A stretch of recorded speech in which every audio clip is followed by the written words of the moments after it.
Dobrý den. Slečno, už jedem naživo. Vítejte v pořadu Víc než pravda. S moderátorkou Eliškou Mackovou. Jako host přišla velmi známá hysterka ze 4B Martina Seifertová.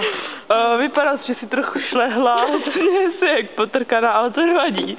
Tak nám řekněte, slečno, kdybyste měla jedno přání, co byste si přála? Bavoráka. Bavoráka. To tím myslíte vozidlo značky BMW? Ano. Nevyjadřuj se jak 12letý děcko. Slečno, my jsme spolu si nepásli, ale jste mi tykala. Tak přejdeme k otázce číslo 2. Za kolik tisíc? To mě zajímalo, víte. Přejdeme k otázce číslo 2. Tak třeba něco pro pány. Velikost vašeho poprsí je? 7. A to je... Z. Pravda!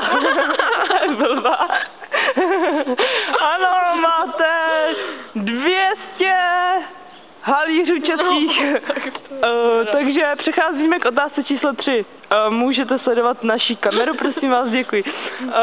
Tak otázka číslo 3 je za 201 halíř a otázka zní... Kurňa. Teďka mi úplně vypadl ten scénář.